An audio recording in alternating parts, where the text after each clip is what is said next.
Hi, thanks for joining us here on Practical Enthusiast. Today we're going to go do a track day. About 3 hours away from here is the RPM racetrack, Raceway Park of the Midlands. And it's the closest thing we have here in the Midwest to a racetrack, so we had to load up the Ducati, load up the little Harbor Freight trailer we have, and the little pickup we got with all our track day stuff. And we're going to try to document the whole day and give you an idea what your first track day might be like.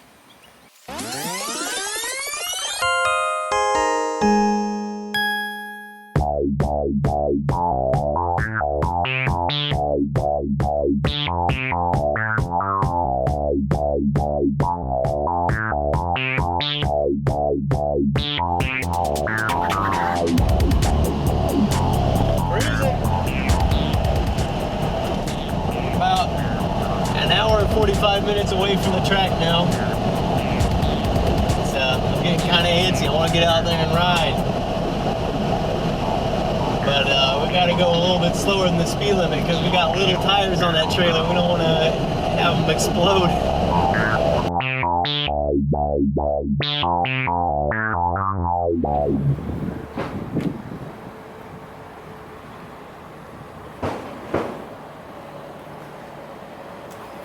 Well, we finally made it. Our 3-hour journey from Kansas City up to RPM Raceway has completed. It wasn't too bad of a drive. Now we just unloaded everything off the trailer, getting things set up.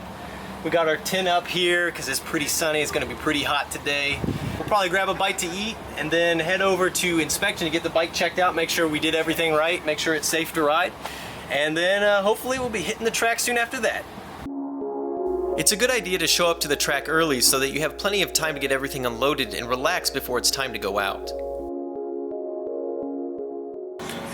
Something to keep in mind when you're about to do a track day, you can't just take your street bike and go right to the track and think you'll be okay.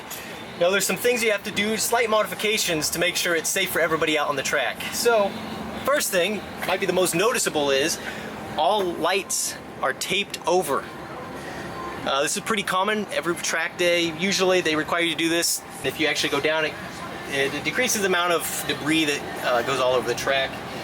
Second thing you might notice here, the mirrors are missing. They don't want you looking behind you when you're out on the track. They just want you concerned with what's in front of you. So that's another thing that has to be removed. If you take a look here at the tires, now it's not a requirement, but you want some fresh rubber when you go on the track. You don't want to be out there on some old street tires you have. You want to make sure you've got something grippy. This is your best insurance policy out there when you're going high speed.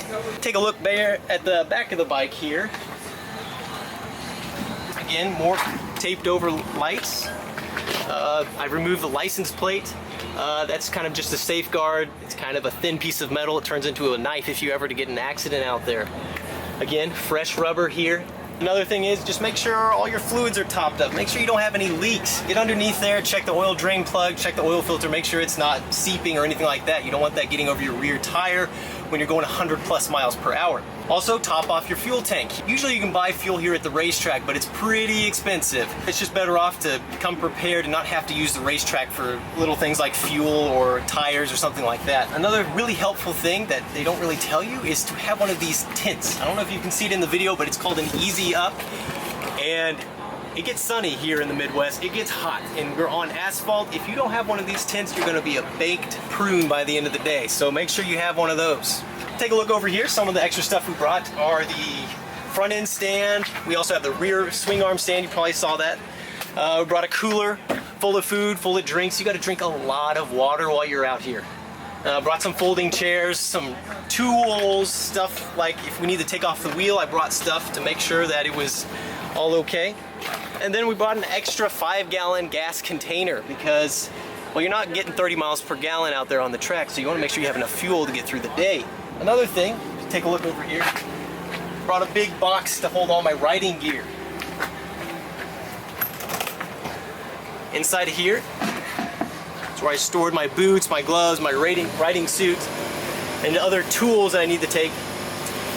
Something else that's important on the track, not only is a leather riding suit required, as well as boots that go up past your ankle, gauntlet style gloves. These are all things that are required to be out there on the track. Another thing that they've started to instate in most tracks is having a back protector. Most suits and jackets don't really come with much of a back protector, so you go out and get something that just straps around you. It's made of durable, high-strength plastic. It just is another insurance policy while you're out there in case you go down. Some track days will rent out racing suits and other track-required gear, which could save you a lot of money on your first track outing. Well, we had something to drink, something to eat, and we just got the registration call, so we're about to head over and sign up for the event. Wish me luck. Registration is the official tally for how many riders are attending the track day. Here you will also pick up a transponder to mount to your bike for recording lap times. Following registration, a riders' meeting is held where rules and track safety is discussed in detail. Shortly after the riders' meeting, the track will go green. This means that the track day is officially started and riders can start riding the track.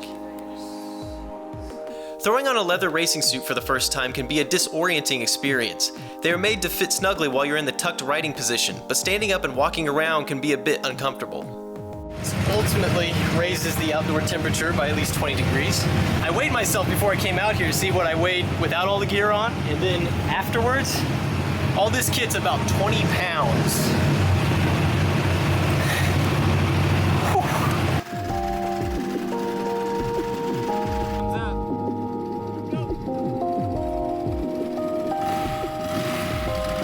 Since this was my first track day, I had never so much as taken a single lap around the racetrack before. For my first outing on the track, I followed a riding instructor so that I could get acquainted with how the track was laid out. There were a lot of mental notes to take on this first time out. Not only was I trying to understand the racing line, but I was also trying to become familiar with the location of marshal stands and pit lane entrance and exit locations.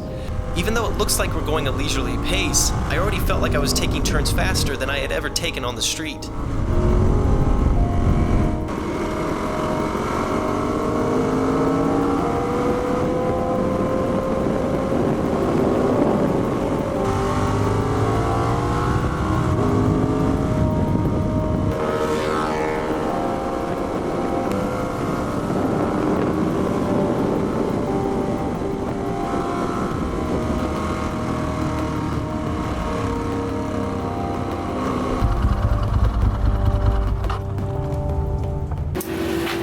I did it. I did my first 4 laps out there at RPM Raceway. You can tell that the tires are a little bit scuffed up.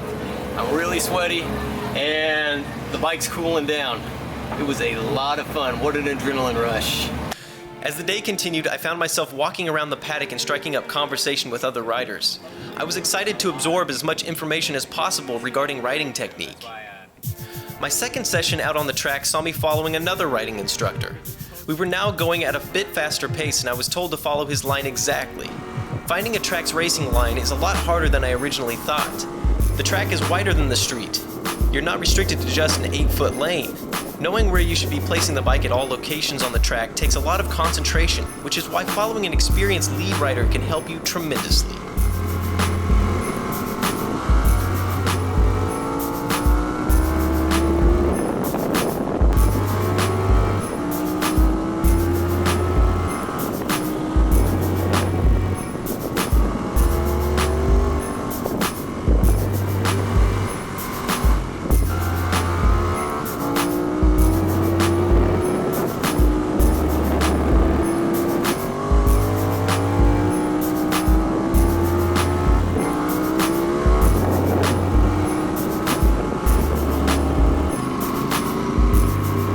Following the session, the instructor provided me with a ton of feedback regarding my riding position, braking, and throttle techniques.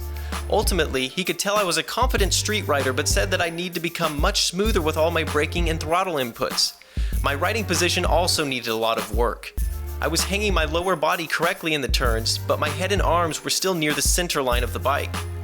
Needless to say, there was still a lot for me to learn.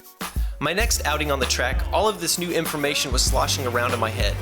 I was trying to put everything into practice all at once. This was a bad idea because when you try to focus on too many new things at once, basics start going out the window. Basics like staying on the track. Thankfully, it was an uneventful off-track experience. I found it hard to regain my concentration afterwards, so I pulled back into the pits for a while to regroup.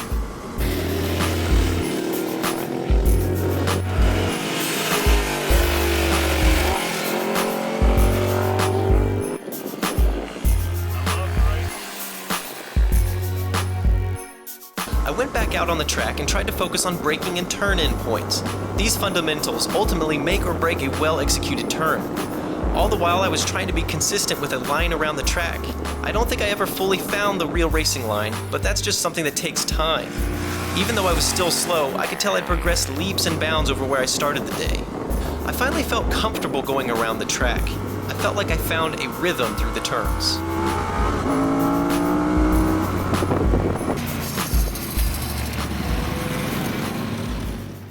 Well, that concludes this track day.